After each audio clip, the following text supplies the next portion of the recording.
আসসালামু আলাইকুম সুপ্রিয় দর্শক বন্ধুরা, দেশ এবং দেশের বাইরে থেকে আপনারা যারা আমার এই ভিডিওটি দেখছেন তাদের সকলকে জানাই আন্তরিক শুভেচ্ছা ও অভিনন্দন।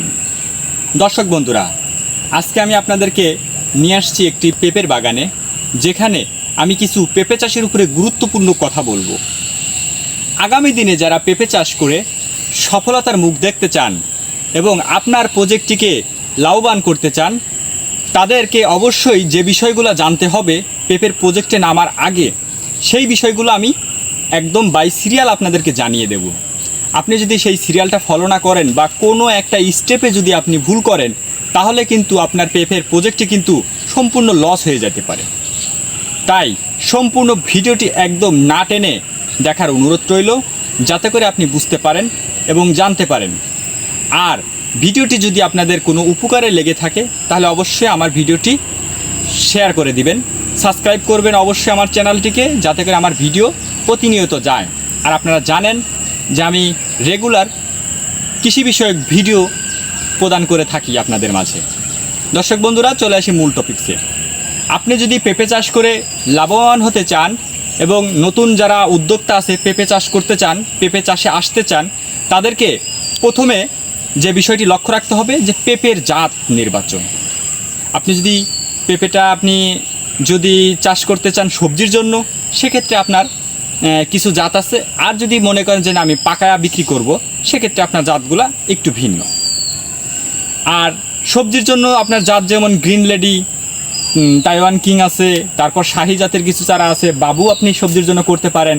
আমার পিছনে দেখতে পাচ্ছেন এটি একটি বাবু জাতের, মাশাআল্লাহ খুব সুন্দর ফলন আসছে। কিন্তু তো ডাইনের শেষ ঠাসকে আমার কাছে চলে আসবি। হ্যাঁ, তো দর্শক বন্ধুরা, আরও আছে পাকানোর জন্য আমরা টপ লেডি, রেড লেডি, তারপর রেড কিং, আরও কিছু প্রচলিত জাত আছে।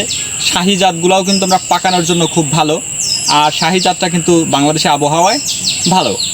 তবে আপনারা যদি লাভবান হতে চান, অবশ্যই হাইব্রিড জাতের পেঁপে চাষগুলোর উপরে বেশি ফোকাস রাখতে হবে। দর্শক বন্ধুরা, এ তো গেল জাতের বিষয়। এখন আসি দর্শক বন্ধুরা পেঁপে গাছের পরিচর্যা। পেঁপে গাছের আপনি যেখানে রোপণ করবেন যে মাটিতে, সেটা অবশ্যই এঁটেল মাটি হওয়া যাবে না। বেলে দোআঁশ মাটি, বেলে দোআঁশ মাটি হলে পেঁপের ফলনটা ভালো হয়। আর পেঁপের চারা রোপণের ক্ষেত্রে বেড আকারে তৈরি করলে খুব ভালো হয়। এবং প্রতিটি গাছের গোড়ায় অবশ্যই 10 কেজির মতো করে জৈব সার দেওয়ার চেষ্টা করবেন। জৈব সার দিলেই কিন্তু আপনি অধিক ফলন নিশ্চিত হবে। তারপর হচ্ছে আপনার গাছের নিয়মিত খাদ্য মেনটেন করতে হবে। আমি খুব সংক্ষেপে বলতেছি, বিস্তারিত আমার চ্যানেলে কিন্তু আরও ভিডিও রয়েছে, আপনারা দেখে আসতে পারেন। এখন সবচাইতে যেটা গুরুত্বপূর্ণ, গাছের পাতাটাকে সবুজ রাখা, ভাইরাস মুক্ত রাখা এবং পোকার আক্রমণের দমন, পোকামাকড়ের দমন কন্ট্রোলে রাখা, এইটা হচ্ছে মেইন চ্যালেঞ্জ। এইটা যদি আপনি না করতে পারেন, আপনার গাছের ফলনও আসবে না। গাছগুলার পাতা কিন্তু এই যে এরকম হয়ে যাবে, হলুদ হয়ে যাবে, পাতাগুলা কিন্তু এরকম হয়ে যাবে। আর এরকম নষ্ট হয়ে গেলে পাতা, তার ফলনটা আপনারা নিজেরাই দেখতে পাচ্ছেন। পাতা যখন নষ্ট হয়ে যাবে, তখন তার ফলনগুলা কিন্তু ঠিক এরকম অবস্থা হবে। তাই আমি বলবো যে পেঁপে চাষ করার আগে আপনাকে জানতে হবে এই পাতাটাকে কিভাবে সুস্থ রাখবেন। দেখুন, আমি সরজমিনে আপনাদেরকে একটা থিওরি দেওয়ার চেষ্টা করতেছি। এই গাছের পাতাটা নষ্ট হয়ে গেছে, অস্বাস্থ্যকর পেঁপে গাছের ফলন কেমন।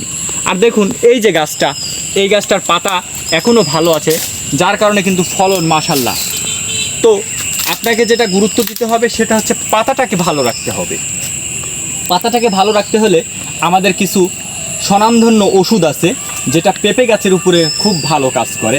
আপনারা যারা নতুন, তারা অবশ্যই আমাদের সাথে যোগাযোগ করে জেনে নেবেন কি কি ছত্রাকনাশক, কি কি কীটনাশক, কি পরিমাণে কিভাবে প্রয়োগ করলে আপনাদের গাছের ফলনগুলা মাশাআল্লাহ সুন্দর থাকবে, গাছগুলাও থাকবে একদম চকচকে নতুনের মতো। সুপ্রিয় দর্শক বন্ধুরা, তো আপনাদের অবশ্যই প্রতি 7 দিন পর পর নির্দিষ্ট পরিমাণে ছত্রাকনাশক, নাশকগুলো প্রয়োগ করতে হবে। রোগবালাই নিয়ে যে কোনো ধরনের সমস্যা আপনারা আমাদের স্ক্রিনে দেওয়া নাম্বারে যোগাযোগ করবেন, হোয়াটসঅ্যাপ অথবা ইমোতে। আপনাদের গাছের সম্পূর্ণ শতভাগ নিশ্চয়তার সহিত আপনাদেরকে ট্রিটমেন্ট দেওয়া হবে। আর যাদের চারা অথবা পেঁপের অরিজিনাল বীজ প্রয়োজন, গ্যারান্টি সহকারে আমরা সেটা প্রদান করতে পারবো। আর আমাদের ভিডিওটি যদি আপনাদের ভালো লাগে থাকে, অবশ্যই ভিডিওটি লাইক এবং আপনাদের গুরুত্বপূর্ণ মতামত জানাতে ভুলবেন না। অবশ্যই চ্যানেলটিকে সাবস্ক্রাইব করে রাখবেন। ধন্যবাদ। আজকের মতো এ পর্যন্তই। আসসালামু আলাইকুম।